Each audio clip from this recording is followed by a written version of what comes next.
اسرائیل نے تصدیق کی ہے کہ کم از کم 199 یرغمالیوں کو غزہ لے جایا گیا ہے۔ حماس کے عسکری ونگ کے ترجمان کا کہنا ہے کہ اس کے پاس 200 سے 250 کے قریب اسرائیلی قیدی ہیں۔ اقوام متحدہ کا کہنا ہے کہ اپنے گھر بار چھوڑنے والے تقریباً 10 لاکھ فلسطینیوں کو خوراک، پانی اور ایندھن کی فوری ضرورت ہے، جبکہ اسرائیلی فوج کا کہنا ہے کہ حماس کی جانب سے گزشتہ سنیچر کو کیے جانے والے حملے کے بعد سے تقریباً 5 لاکھ اسرائیلیوں نے نقل مکانی کی ہے۔ غزہ کی پٹی کے ارد گرد تمام آبادیوں کو حکومتی ہدایات کے مطابق خالی کر دیا گیا ہے۔ 5 لاکھ بے گھر ہونے والے اسرائیلیوں میں لبنان کے ساتھ ملک کی شمالی سرحد کے آس پاس کی آبادیاں بھی شامل ہیں، کیونکہ حزب اللہ کے ساتھ تناؤ بڑھ رہا ہے۔ اس کے برعکس غزہ کے اندر 10 لاکھ سے زیادہ لوگ بے گھر ہو چکے ہیں، جو دنیا کے سب سے زیادہ گنجان آباد علاقوں میں سے ایک ہے۔ غزہ میں بیرونی امداد کے داخلے کی اجازت اور غزہ کے لوگوں کو باہر نکلنے کی اجازت دینے سے متعلق انسانی راہداری دینے پر زور دیا جا رہا ہے۔ فلسطین میں اسرائیلی حملوں میں شہید فلسطینیوں کی تعداد 2800 سے تجاوز کر گئی ہے۔ شہداء میں 724 بچے اور 458 خواتین بھی شامل ہیں، جبکہ اسرائیلی حملوں میں اب تک 10,000 سے زائد افراد زخمی ہو چکے ہیں۔ دوستو، فلسطینی آزاد پسند تنظیم حماس کے اسرائیل پر تاریخی اور حیران کن حملے کے بعد اسرائیلی افواج کی مشتعل ہو کر ہفتے سے غزہ پر بمباری جاری ہے۔ اسرائیلی افواج بلا امتیاز رہائشی عمارتوں کو بھی نشانہ بنا رہی ہیں، جس کے سبب ہلاکتوں کی تعداد بڑھتی جا رہی ہے۔ مغربی کنارے میں شہید فلسطینیوں کی تعداد 56 ہو گئی ہے، جبکہ شہید ہونے والے فلسطینیوں میں 17 بچے اور خواتین شامل ہیں۔ مغربی کنارے میں 1200 فلسطینی زخمی بھی ہوئے ہیں۔ ادھر حماس کے حملوں میں اسرائیلیوں کی تعداد 1400 ہو گئی، جبکہ 3500 اسرائیلی زخمی ہوئے ہیں۔ اسی طرح اسرائیلی افواج مشتعل ہو کر وحشیانہ اقدامات پر اتر آئی ہیں اور اس نے ہفتے سے غزہ پر بمباری شروع کی ہوئی۔ اسرائیلی افواج بلا تخصیص سب کو نشانہ بنا رہی ہیں، جس کے سبب ہلاکتیں بڑھ رہی ہیں۔ اسرائیلی افواج نے غزہ کا مکمل محاصرہ کرتے ہوئے بجلی، پانی، خوراک، ادویات اور ایندھن کی سپلائی لائن کاٹ دی ہے، جس کے سبب غزہ میں کسی بڑے انسانی المیہ کا خدشہ پیدا ہو گیا ہے۔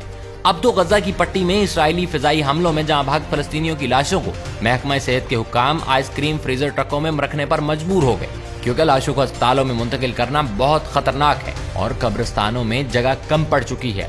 دیر البلاح میں شہداء الاقصی ہسپتال کے ڈاکٹر یاسر علی نے کہا کہ ہسپتال کے مردہ خانے میں صرف 10 لاشیں رکھی جا سکتی ہیں، لہٰذا ہم لاشوں کی بڑی تعداد محفوظ نہیں کر سکتے، اس لیے ہم آئس کریم فیکٹریوں سے آئس کریم فریزر لا رہے ہیں۔ ان فریزر ٹرکوں کے اطراف میں اب بھی مسکراتے ہوئے بچوں کی آئس کریم کون سے لطف اندوز ہونے کی اشتہاری تصاویر چسپاں ہیں۔ یہ عام طور پر سپر مارکیٹوں تک سامان پہنچانے کے لیے استعمال کیے جاتے ہیں، تاہم اب یہ غزہ میں اسرائیلی جارحیت کا نشانہ بننے والے متاثرین کے لیے عارضی مردہ خانہ بن چکے ہیں۔ ڈاکٹر یاسر علی نے کہا کہ ان فریزروں کی موجودگی کے باوجود لاشوں کی تعداد ہسپتالوں کے اس مرکزی مردہ خانے کی گنجائش سے زیادہ ہو چکی ہے۔ متبادل جگہوں پر 20 سے 30 لاشیں خیموں میں بھی رکھی گئی ہیں۔ ناظرین، اس کے بعد ایران نے اسرائیل کے خلاف چند گھنٹوں میں کارروائی کی وارننگ دے دی اور کہا کہ مزید اگر یہ ظلم بند نہ ہوا تو اسرائیل کو مٹانا ہمارا ایک اشارے کا کام ہے۔ ایران کے وزیر خارجہ حسین امیر عبدالحیان نے اپنے تازہ بیان میں کہا کہ غزہ میں اسرائیل کے جرائم پر خاموش تماشائی نہیں بنے رہ سکتے، اس لیے مزاحمتی محاذ کا حملہ ممکن ہے اور ایران کا خود جنگ میں شریک ہونا بھی خارج الامکان نہیں۔ دوستو، اب حالات اسرائیل کے لیے اس قدر مشکل ہو گئے ہیں کہ اسرائیلی وزیر اعظم خود بھی کوئی تقریر آرام سے نہیں کر سکتے۔ اسرائیلی وزیر اعظم نیتن یاہو کی جانب سے ایران اور حزب اللہ کو دی جانے والی دھمکیوں کے دوران راکٹ حملوں کے سائرن بج گئے، اس کی وجہ سے انہیں اسمبلی سے خطاب روکنا پڑ گیا۔ راکٹ حملوں کے خطرے کے پیش نظر وزیر اعظم نیتن یاہو سمیت دیگر حکام کو کلا بند کمروں میں جانا پڑا۔ یروشلم میں راکٹ سائرن کی آوازیں دور دور تک سنی گئی۔ اسی دوران ایران نے خبردار کیا کہ اگر اسرائیل کی جانب سے غزہ میں مظالم کا سلسلہ بند نہ کیا گیا تو اس کا خمیازہ امریکہ کو بھی بھگتنا پڑے گا۔ اب نہ صرف ایران بلکہ دیگر ممالک بھی فلسطین کے حق میں سامنے آئے ہیں۔ کینیڈین وزیر اعظم جسٹن ٹروڈو نے غزہ کے لیے $10 ملین دینے کا اعلان کرتے ہوئے فوری انسانی ہمدردی کی راہداری کا مطالبہ کر دیا۔ اسی طرح غزہ میں ہونے والی اسرائیلی بربریت پر اسپین نے بھی آواز حق بلند کر دی۔